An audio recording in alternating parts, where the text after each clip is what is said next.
Assalamualaikum warahmatullahi wabarakatuh. Selamat malam ya teman-teman. Masya Allah, udah lama nih kita nggak berjumpa talking-talking nih via YouTube channel kita. Ya alhamdulillah ya, kita malam ini mendatangi salah satu tamu ya. Kita yang mendatangi, bukan tamunya yang datang, tapi Masya Allah ya, kita mendatangi salah satu tamu psikolog ya. Namanya Kak Fat. Salam kenal teman-teman. Assalamualaikum warahmatullahi wabarakatuh. Ya, jadi gini Kak, kita nih mau talking ya, mau ngobrol sama Kak Fatwa tentang psikolog. Nah, psikologi. Iya, tentang psikologi. Terus ini buat teman-teman pekan menghafal semua, gimana sih ya Kak ya caranya untuk menghadirkan rasa cinta kita kepada Allah dan Rasulnya, sehingga kita cinta dengan Al-Quran, sehingga kita kalau ngafal itu Masya Allah. Apalagi buat sahabat ini ya, pekan menghafal semuanya, biar ngafalnya itu tambah semangat lagi gitu. Ya dari hati gitu ya. Iya, Masya dari Allah. hati. Oke, bagaimana ya? Berarti yang pertama kita ucapkan alhamdulillah. Iya. Alhamdulillah karena kita punya iman, punya Allah berikan kemudahan di Islam, dan itu juga perantara Rasulullah SAW. Itu yang kadang kita itu semacam prolog di setiap pidato ya nggak sih? Setiap ada materi, setiap ada khutbah itu pasti diucapkan alhamdulillah, nikmat iman, nikmat Islam, kehadirat Allah, juga semoga salawat kita salam dengan kita Nabi Muhammad SAW. Tapi itu kadang tidak termaknai dengan baik, maksudnya ya cuman oh iya hafal opening sekedar kayak formalitas gitu ya. Padahal dari dua kata kunci itu kita bisa menciptakan rasa sayang dan rasa cinta kita pada Allah, Rasulullah beserta panduannya. Panduannya apa? Panduannya Al-Quran itu tadi. Karena kalau dalam psikologi sendiri kita kadang tidak melewatkan informasi begitu saja karena kita nggak kenal. Nah, misalkan nih Mbak Aye ya panggilannya ya, aku sebelum hari ini belum kenal nih sama Mbak Aye. Nah, lewat di pasar set gitu kan. Kalau lewat di pasar kira-kira aku akan seakrab ini nggak? Enggak. Ya. Gitu juga sama Aye kan mungkin sebelum ini belum kenal saya. Ntar kalau lewat di pasar atau depan rumah saya mungkin oh iya ada Mbak, tapi kan nggak akan kalau bahasa Jawa tuh segajeng ini gitu ya, nggak serahat ini. Begitu juga ketika kita ingin cinta dengan Allah dan Rasulnya, kalau kita nggak kenal ya kita nggak bisa dari hati. Kan beda ya, orang kalau berdoa ya Allah Rabbana atina fid dunya hasanah wa fil akhirati hasanah wa qina adzabannar, amin, dah pergi gitu kan. Nah, beda dengan ya Allah Rabbana. Kalau kita benar-benar kenal kata Rabb itu maknanya apa sih? Rabb itu kan kalau di bahasa Arab itu maknanya bisa mencakup yang memelihara, mengatur, memberi makan, memberi rezeki dan sebagainya. Baru Rabbana itu kalau otak kita nangkap bahwa makna dari Rabbana itu seagung itu, kita udah langsung pengennya akrab gitu sama Allah. Oh iya nih sosok yang memberi apa segalanya. Kalau kita nggak dapat dari Allah, wah apalah aku gitu kan. Begitu juga makanya kenapa tadi di awal, kenapa ya orang-orang kalau mau pidato, mau ngisi khutbah, acara apa, kayaknya alhamdulillah atas kehadirat Allah juga Rasulullah. Itu kalau kita nggak kenal ya udah lewat aja gitu. Sedangkan kalau kita kenal, masya Allah. Itu kalau di psikologi bagaimana kita mengenali suatu objek itu akan menjadi pusat atensi kita gitu. Atensi itu apa sih Kak? Atensi itu kalau di psikologi gampangnya itu memusatkan perhatian. Kalau tadi aku kenal sama Aye karena aku mengenali objek Aye, seorang Aye adalah teman aku di kalangan ini misalkan. Kalau aku udah kenal Aye, udah tahu ini objek yang aku hadapi Aye, kita ketemu di jalan, Aye, assalamualaikum, gitu ya. Jadi kita tuh seneng ada melibatkan emosi, melibatkan pikiran, rasa, bahkan gerakan kita kan nggak iya, assalamualaikum, gitu kan beda, gitu ya. Nah gitu ketika mau menghafalkan Al-Quran, kita kenali dulu siapa sih yang ada di balik Al-Quran. Siapa sih yang membawa kitab suci ini? Siapa sih yang mengutus sosok yang menjadi rasul kita ini gitu. Assalamualaikum warahmatullahi wabarakatuh. Selamat malam ya teman-teman. Masya Allah, udah lama nih kita nggak berjumpa talking nih via YouTube channel kita. Ya alhamdulillah ya, kita malam ini mendatangi salah satu tamu ya. Kita yang mendatangi, bukan tamunya yang datang, tapi Masya Allah ya, kita mendatangi salah satu tamu psikolog ya, namanya Kak Fat. Wah, Selamat kenal teman-teman. Assalamualaikum warahmatullahi wabarakatuh. Ya, jadi gini Kak, kita nih mau talking ya, mau ngobrol sama Kak Fatma tentang psikolog. Nah, psikologi. Iya, tentang psikologi. Terus ini buat teman-teman pekan menghafal semua, gimana sih ya Kak ya caranya untuk menghadirkan rasa cinta kita kepada Allah dan Rasulnya, sehingga kita cinta dengan Al-Quran, sehingga kita kalau ngafal itu Masya Allah. Apalagi buat sahabat ini ya, pekan menghafal semuanya, biar ngafalnya itu tambah semangat lagi gitu. Ya dari hati gitu ya. Iya, Masya dari Allah. hati. Oke, bagaimana ya? Berarti yang pertama kita ucapkan alhamdulillah. Iya. Alhamdulillah karena kita punya iman, punya Allah berikan kemudahan di Islam, dan itu juga perantara Rasulullah SAW. Itu yang kadang kita apa ya? Itu semacam prolog di setiap pidato ya nggak sih? Setiap ada materi, setiap ada khutbah itu pasti diucapkan alhamdulillah, nikmat iman, nikmat Islam, kehadirat Allah, juga semoga salawat kita salam dengan kita Nabi Muhammad SAW. Tapi itu kadang tidak termaknai dengan baik, maksudnya ya cuman oh iya hafal opening sekedar kayak formalitas gitu ya. Padahal dari dua kata kunci itu kita bisa menciptakan rasa sayang dan rasa cinta kita pada Allah, Rasulullah beserta panduannya. Panduannya apa? Panduannya Al-Quran itu tadi. Karena kalau dalam psikologi sendiri kita kadang tidak melewatkan informasi begitu saja karena kita nggak kenal. Nah, misalkan nih Mbak Aye ya panggilannya ya, aku sebelum hari ini belum kenal nih sama Mbak Aye. Lewat di pasar set gitu kan. Kalau lewat di pasar kira-kira aku akan seakrab ini nggak? Enggak. Ya. Gitu juga sama Aye kan mungkin sebelum ini belum kenal saya. Ntar kalau lewat di pasar atau depan rumah saya mungkin oh iya ada Mbak, tapi kan nggak akan kalau bahasa Jawa tuh segayeng ini gitu ya, nggak serahat ini. Begitu juga ketika kita ingin cinta dengan Allah dan Rasulnya, kalau kita nggak kenal ya kita nggak bisa dari hati. Kan beda ya, orang kalau berdoa ya Allah Rabbana atina fid dunya hasanah wa fil akhirati hasanah wa qina adzabannar, amin, dah pergi gitu kan. Nah, beda dengan ya Allah Rabbana. Kalau kita benar-benar kenal kata Rabb itu maknanya apa sih? Rabb itu kan kalau di bahasa Arab itu maknanya bisa mencakup yang memelihara, mengatur, memberi makan, memberi rezeki dan sebagainya.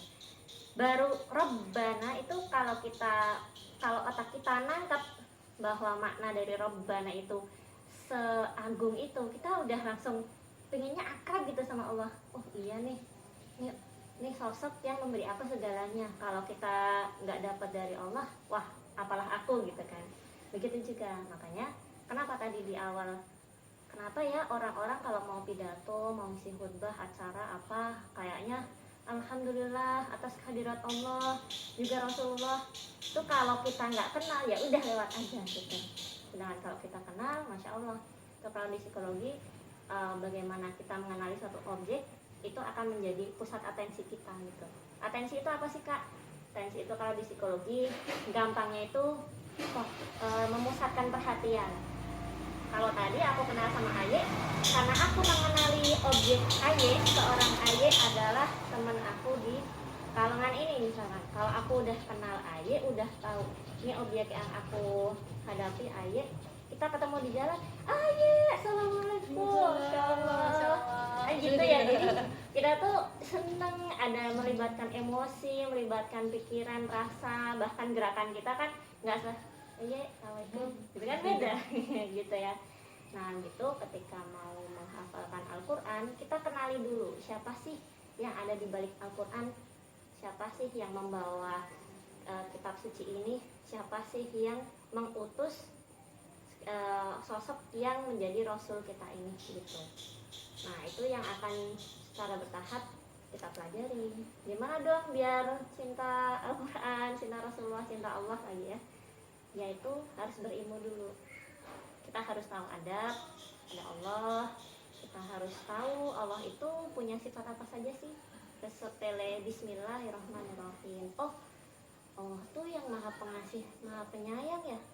Nah kita langsung tuh kalau sama anak-anak nih ya, atau sama diri kita sendiri, langsung nih misalkan Aye dapat apa, es kelapa muda gitu ya, dapat kelapa muda, kita satu ada nggak ya?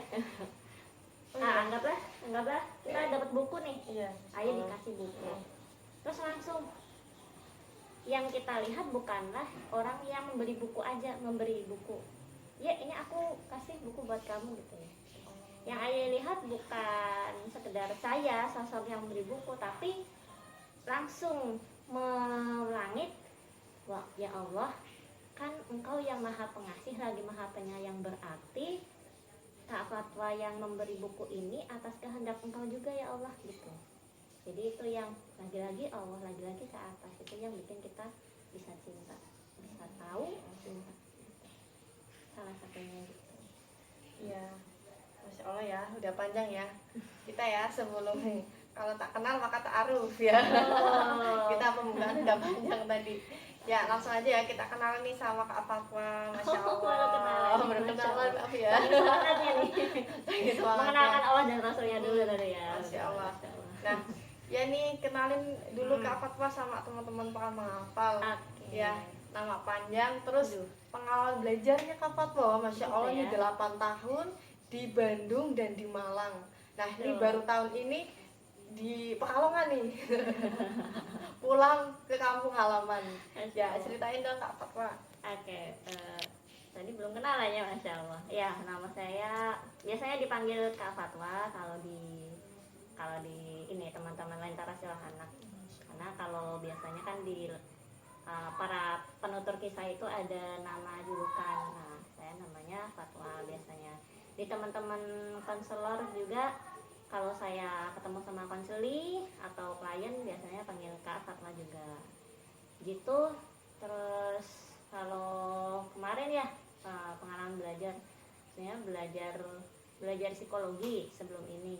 Jadi terakhir di Bandung Universitas Pajajaran ambil psikologi profesi, magister profesi, mayoringnya psikologi sosial. Kemudian sebelum itu sempat dikasih Allah kesempatan belajar di Universitas Muhammadiyah Malang, ambil sarjana psikologi. Masya Allah, barakallah. Amin, barakallah. Oh jadi Kak Fatwa juga dulu belajar di Lentera Nabawi. Gimana tuh Kak? Lentera Silah Anak. Lentera Silah Anak. Ya. Kenapa nih?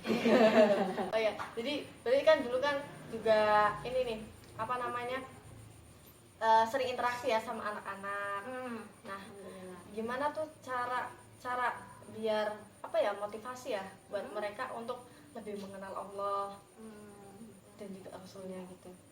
Itu ya. Sebenarnya ini sih yang untuk introspeksi saya sendiri juga. Ya, pertanyaan secara umum pasti akan baik orang tua, guru maupun siapapun akan bertanya seperti itu. Gimana nih caranya biar anak mengenal gitu kan. Terus karena kata kuncinya adalah anak, jadi kita langsung mikirnya, nih anak gimana ya, dikasih apa gitu ya, dikasih apa gitu ya. Padahal sebelum kita, jadi kan itu kayak memberi suatu gelas yang nikmat gitu ya. Iman itu kan kayak kita minum air di padang Sahara, Insya Allah itu kan sejuk banget ya.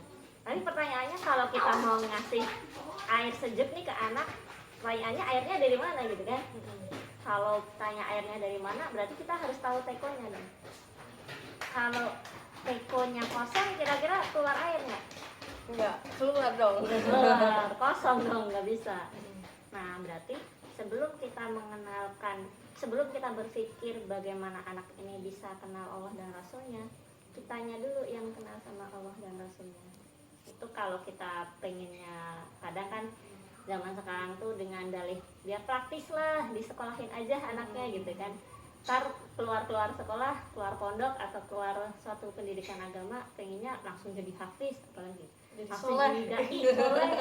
Insya Allah orang tuanya kadang ya nggak semua, tapi ada sebagian orang yang disayangkan harapannya sesederhana itu. Padahal kembali lagi kalau secara psikologis pendidikan yang paling ideal itu ya dari ayah dan ibunya. Dari ayah ibunya dulu, bagaimana kedekatan antar orang tua itu dibangun bahkan semenjak sebelum anak itu lahir. Kebayang nggak? Itu prosesnya panjang, bahkan sebelum merencanakan punya anak juga tuh harus sudah dibangun visinya seperti apa, ketika mengandung ada treatmentnya sendiri, ketika lahir apa dulu. Makanya salah satu diadanin itu kan ya, ada bayi diadanin pas dibacakan syahadat itu juga sambil mengenalkan telinga yang mungil ini bisa mendengar kalimat Allah untuk pertama kali gitu.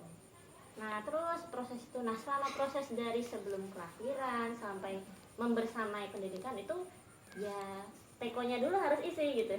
Kalau tekonya nggak isi, mau keluarin apa, angin dong, kasihan anaknya. Berisi Betul, harus bersih dulu. Makanya penting banget sebelum mencari tahu gimana caranya anak biar kenal Allah dan Rasulnya, tanyakan dulu ke diri kita sebagai orang tua, sebagai pendidik, gimana ya caranya kita bisa tahu Allah dan Rasulnya gitu. Karena itu yang ngefek banget. Nih sekedar pengalaman kan, kemarin sempat jadi guru ya, guru anak berkebutuhan khusus. Akan sangat beda ketika kita memberitahukan suatu ilmu atau suatu hikmah yang sekedar dikognisi, maksudnya di pengetahuan, tapi tidak dari hati. Karena segala sesuatu yang kita melibatkan hati atau afeksi kita, emosi kita itu terlibat. Emosi di sini nggak harus marah ya. Emosi itu kalau di psikologi ada senang, sedih, haru. Nah, ketika kita menyampaikan dengan hati itu akan masuknya mudah ke anak-anak. Ya bagaikan si teko penuh air tadi, ketika tekonya jernih, bersih, segar, mau dituang ke gelas, itulah ibarat ya orang tua yang sudah punya bekal bagaimana cara mengenalkan Allah dan Rasulnya, yaitu bagaikan, ada nggak ya contohnya? Oh ada nih, disediain sama tim tim kreatif. kreatif. Masya Allah. Nah ini ada gelas sama ada teko. Kayak gini, kalau misalkan air ini sudah ada isinya, ya kita menuangkan gampang gitu kan. Tapi kalau ini kosong ya udah, ini tetap kosong. Makanya orang tua yang penuh dengan kecintaan pada Allah dan Rasulnya juga pasti akan mudah mengalirkan air yang jernih dan menciptakan kesegaran yang baru. Gitu. Terima kasih tim kreatif. Air yang menuang ke dalam gelas. Betul. Ya. Ya, sekarang ya Mbak, Masya Allah nih udah lama nih ya ngobrol-ngobrol, talking malam ini. Kita tutup nih Mbak, closingnya dari Mbak Fatwa. Yuk. Oke, ya singkatnya seperti itu tadi, dan bagaimana praktiknya tentu perlu proses. Kadang ada yang idealisme tinggi tapi kenapa ya kok susah? Ya nggak apa-apa. Yang penting kita sudah paham bagaimana caranya, dan Allah lah yang paling tahu bagaimana usaha kita. Ya semoga itu menjadi ridhonya Allah untuk mempermudah bagaimana mengenalkan yang Maha Pencipta pada ciptaannya. Itu semoga jadi amal jariah para orang tua, guru, para rasul, anbiya, dan semoga kita bisa jadi amal yang berkelanjutan gitu. Baik kita udah meninggal nanti bisa terus mengalir. Amal jariah gitu ya Mbak. Betul. Ya, gitu ya teman-teman ya. Talking nih, ngobrol malam bersama Kak Fatwa. Masya Allah ilmunya banyak sekali. Semoga teman-teman semuanya bisa menyerap ya, bisa menangkap ilmu yang disampaikan. Amin. Kurang lebihnya dari kami mohon maaf. Wassalamualaikum warahmatullahi wabarakatuh.